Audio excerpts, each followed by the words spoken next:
चतुर्मुख हनुमत्मन्त्रस्य ब्रह्मा ऋषिः गायत्री छन्दः पंचमुख विराट हनुमान् देवता क्रीं बीजं श्रीं शक्तिः क्रौं कीलकं क्रूं कवचं क्रैं अस्त्राय फट् इति दिग्बन्धः।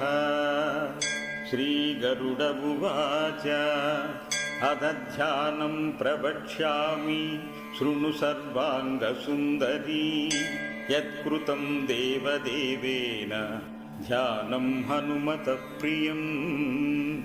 पञ्चवक्त्रं महाभीमं त्रिपञ्चनयनैर्युतं बाहुभिर्दशभिर्युक्तं सर्वकाम्यार्थसिद्धिदम्।